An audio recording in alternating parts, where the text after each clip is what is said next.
Assalamualaikum warahmatullahi wabarakatuh. Selamat pagi anak-anak, bagaimana kabarnya hari ini? Semoga kita semua selalu dalam keadaan sehat walafiat dan selalu berada dalam lindungan Allah SWT. Amin ya rabbal alamin. Sebelum mulai pelajaran, alangkah baiknya kita berdoa terlebih dahulu, dipimpin oleh salah seorang siswa. Silahkan boleh sama KM-nya. Terima kasih. Lalu siapa yang tidak hadir hari ini? Hadir semua ya? Alhamdulillah. Anak-anak, di minggu kemarin kita belajar tentang apa? Ada yang tahu nggak? Betul sekali, di minggu kemarin kita belajar tentang puisi. Nah, pada hari ini kita akan belajar tentang dongeng, yaitu fabel. Sebelumnya, ada yang tahu tidak apa itu fabel?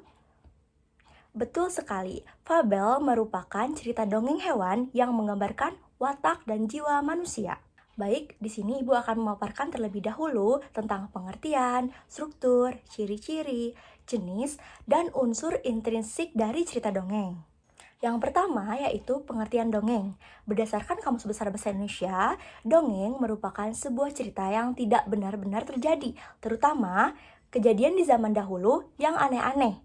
Bisa disimpulkan bahwa dongeng merupakan cerita rakyat yang fiktif atau hayalan dengan tema-tema yang imajinatif dan sering tidak masuk akal. Hal ini dikarenakan banyak dongeng yang merupakan cerita turun-temurun dari nenek moyang. Maka dari itu, dongeng digolongkan sebagai sastra lama yang sudah ada dari zaman dahulu. Selanjutnya tentang struktur dongeng. Yang pertama ada pendahuluan. Nah, bagian awal ini akan berisi pernyataan umum, yaitu kalimat pengantar untuk memulai dongeng atau sebelum kalimat pembuka, paragraf pertama. Lalu yang kedua ada kejadian atau peristiwa. Nah, kejadian ceritanya disusun sesuai adegan urutan waktu atau kronologis. Lalu yang ketiga ada penutup. Nah, dalam penutup biasanya terdapat suatu pernyataan umum berupa pesan moral maupun komentar tentang kebaikan yang dapat mengalahkan kejahatan. Kalimat penutup ini sering ditemukan dalam dongeng, misalnya mereka hidup selamanya. Ciri-ciri dongeng, kira-kira ada apa aja ya? Yang pertama yaitu ceritanya singkat. Kalimat pembuka umumnya diawali dengan pada zaman dahulu, pada masa silam, alkisah, pada suatu hari, dan sebagainya. Lalu yang kedua memiliki alur yang sederhana. Lalu yang ketiga yaitu karakter atau tokoh di dalam cerita biasanya tidak disampaikan dengan rinci. Yang keempat ada dua tokoh yang berlawanan, yaitu baik dan jahat. Lalu yang kelima, ditulis dengan gaya penceritaan lisan. Yang keenam, bersifat fiktif atau hayalan. Yang terakhir yaitu tidak diketahui dengan pasti siapa pengarangnya. Selain itu juga, dongeng memiliki beberapa jenis. Yang pertama, fabel. Fabel adalah cerita dongeng yang tokoh utamanya binatang, tetapi memiliki watak dan perilaku seperti manusia. Fabel sering ditemukan pada kisah dongeng antara hewan, misalnya di hutan atau tempat-tempat lainnya. Contohnya yaitu si kancil, burung gagak yang cerdik, kancil dan buaya, semut dan belalang, persahabatan kelinci dan monyet, kura-kura dan kancil, dan sebagainya. Lalu yang kedua yaitu legenda. Legenda merupakan cerita rakyat yang ada di kehidupan masyarakat dan berhubungan tentang suatu peristiwa, suatu nama daerah, atau hal-hal yang berkaitan dengan alam dan lingkungan sekitar. Contohnya yaitu Tangkuban Perahu, legenda Danau Toba, Batu Menangis, Candi Prambanan, Sangkuriang, dan sebagainya. Yang ketiga ada mite atau mitos. Nah, mite atau lebih dikenal dengan mitos adalah jenis dongeng yang berhubungan dengan kepercayaan masyarakat terhadap hal yang tidak masuk akal. Biasanya ceritanya akan berhubungan dengan makhluk halus, dewa-dewi, atau hal gaib lainnya. Contohnya yaitu Nyi Roro Kidul, Laweyan, Jakatarub, dan sebagainya. Yang keempat yaitu sage. Sage adalah dongeng yang ceritanya mengisahkan tentang sejarah dari tokoh tertentu yang memiliki kebaikan, kepahlawanan, keberanian, dan kesaktian. Nah, sage ini mengandung unsur sejarah yang telah bercampur dengan cerita fantasi rakyat. Contohnya yaitu Panji Laras, Calon Arang, Si Pitung, Lutung Kasarung, dan sebagainya. Lalu yang kelima ada parabel. Parabel adalah cerita rakyat yang mengandung nilai-nilai pendidikan, baik itu pendidikan agama, moral, atau pendidikan secara umum yang disampaikan secara tersirat. Contohnya yaitu Sepasang Selo Putih, Damar Wulan, Hikayat Bayan Budiman, Malin Kundang, dan sebagainya.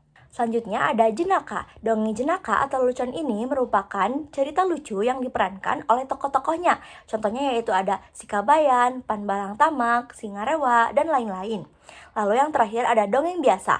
Nah, dongeng ini memuat cerita suka duka dan impian seseorang. Contohnya yaitu Bawang Putih dan Bawang Merah, Cinderella, Ande-Ande Lumut, dan sebagainya.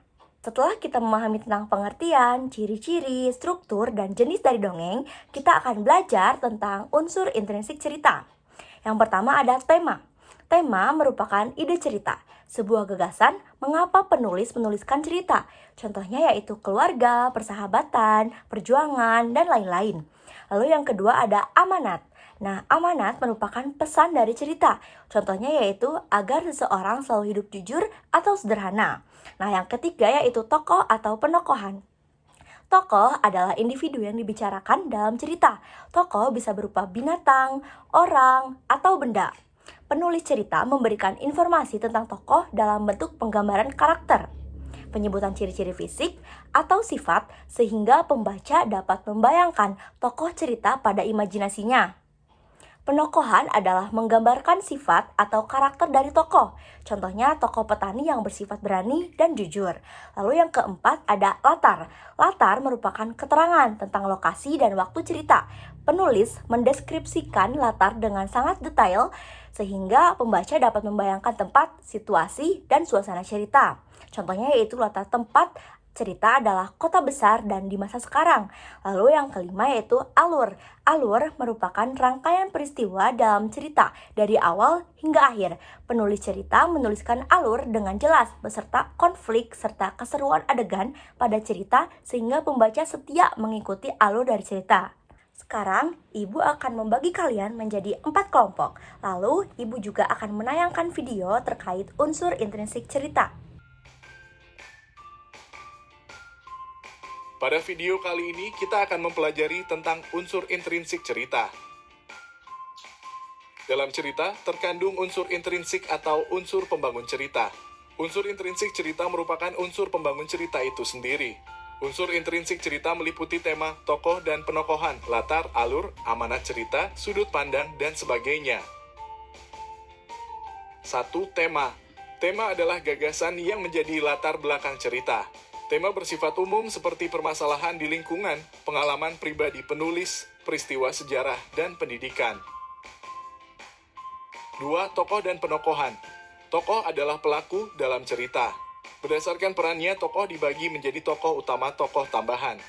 Tokoh utama merupakan tokoh yang menjadi fokus utama dalam cerita dan biasanya hadir dari awal hingga akhir cerita. Tokoh tambahan merupakan tokoh yang umumnya muncul beberapa kali dalam cerita. Tokoh tambahan dapat menjadi pendukung ataupun penentang tokoh utama. Penokohan adalah gambaran watak atau karakter dalam cerita. Berdasarkan karakternya, tokoh dibagi menjadi protagonis, antagonis, dan tirtagonis. Protagonis adalah tokoh yang digambarkan memiliki watak baik dan banyak disukai. Antagonis adalah tokoh yang digambarkan berwatak buruk yang biasanya menjadi musuh dari tokoh protagonis. Tritagonis adalah tokoh yang menjadi penengah antara tokoh protagonis dan antagonis. 3. Latar. Latar adalah gambaran tempat, waktu, dan suasana dalam cerita. Latar tepat menjelaskan letak kejadian atau peristiwa yang terjadi dalam cerita. Latar waktu menjelaskan kapan kejadian atau peristiwa dalam cerita terjadi. Latar suasana menjelaskan gambaran suasana dalam cerita. 4. Alur. Alur adalah kronologi peristiwa dalam cerita. Berikut jenis-jenis alur cerita. Alur maju disajikan sesuai dengan urutan waktu dari awal ke akhir cerita.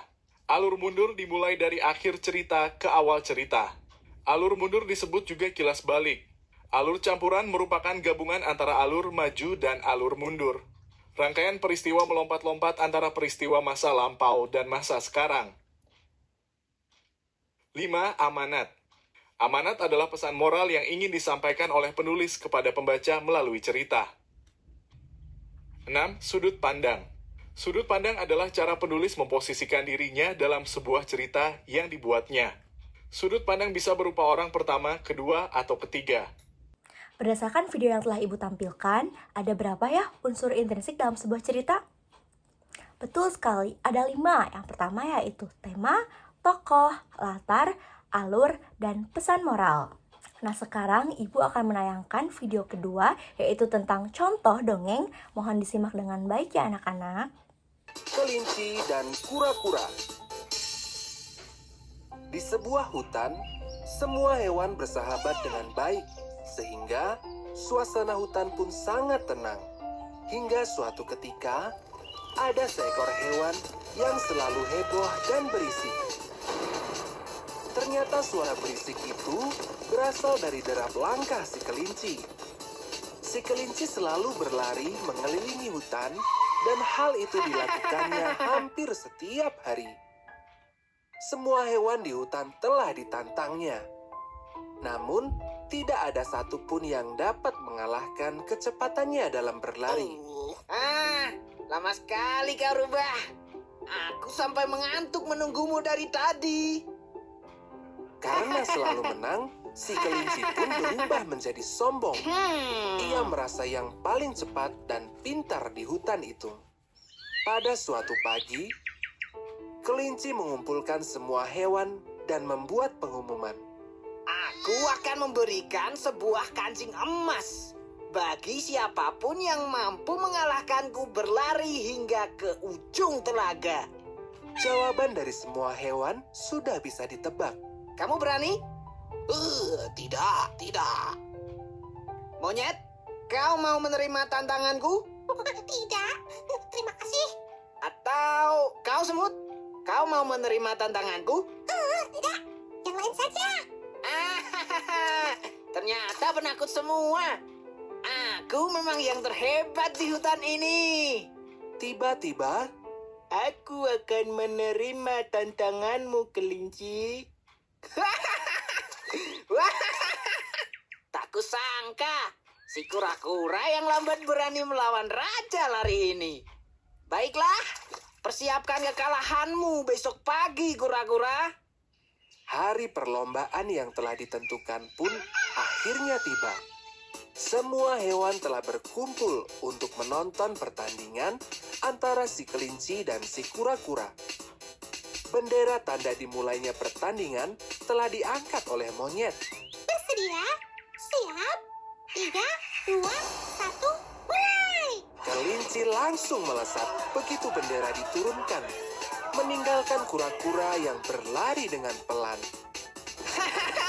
Selamat tinggal, lamban. Kura-kura hanya tersenyum sambil terus berlari. Ia tidak menanggapi ejekan si kelinci. Semua hewan mendukung kura-kura. Dalam sekejap, kelinci sudah hampir mencapai garis finish. Lambat sekali si kura-kura itu. Pasti akan sangat menyenangkan jika kemenanganku dilihat oleh banyak penonton. Kura-kura juga harus melihatnya. Tapi dia masih tertinggal jauh di belakang. Aku tunggu di sini dulu dah. Sembari menunggu kedatangan si kura-kura, kelinci memutuskan untuk beristirahat di bawah pohon yang teduh. Hingga akhirnya ia tertidur. Angin yang berhembus membuatnya kian terlelap. Tanpa ia sadari, si kura-kura sudah hampir sampai di garis finish.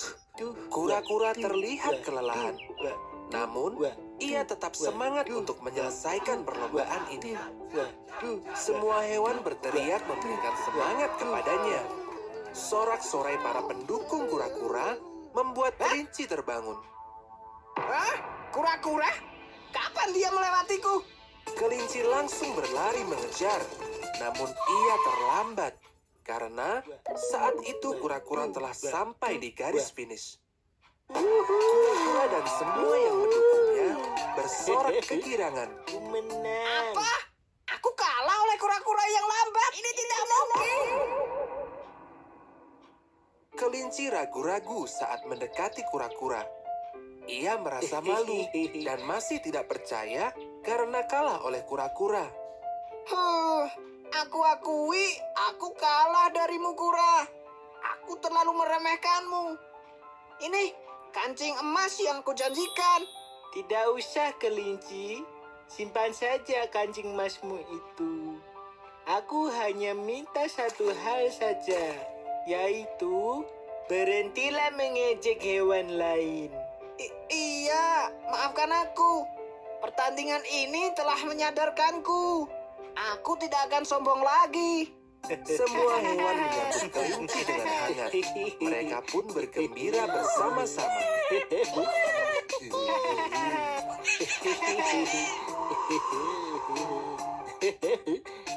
Pesan dari cerita ini adalah jangan bersikap sombong dan menganggap remeh orang lain. Karena setiap orang memiliki kelebihan dan kekurangannya masing-masing. Tadi kan kalian sudah melihat tentang contoh dongeng. Nah, jika dilihat dari jenisnya, cerita tersebut termasuk kepada dongeng apa ya? Betul sekali. Jadi, cerita tersebut termasuk ke dalam cerita berjenis fabel atau cerita hewan. Ada siapa saja tokohnya? Betul, yaitu ada kelinci dan kura-kura. Nah, sifat kelinci itu gimana ya? Sombong, merasa paling cepat atau paling pintar. Lalu kalau kura-kura? Pantang menyerah. Ada yang tahu tidak latar tempat dan latar waktunya? Ya, latar tempatnya yaitu di sebuah hutan dan latar waktunya yaitu siang hari. Nah, kira-kira pesan yang dapat diambil dari cerita kura-kura dan kelinci tersebut apa ya? Ada yang tahu nggak? Betul sekali. Jadi, sehebat apapun kemampuan yang kita miliki, kita tidak boleh sombong dan meremehkan orang lain. Kalau alurnya seperti apa ya? Alurnya yaitu alur maju, karena cerita tersebut terus berlanjut dari awal sampai akhir dan tidak kembali menceritakan kejadian yang lalu. Sekarang, ibu akan membagikan lembar kerja. Sebelum kalian mengerjakan soalnya, kalian harus terlebih dahulu untuk membaca teks tersebut.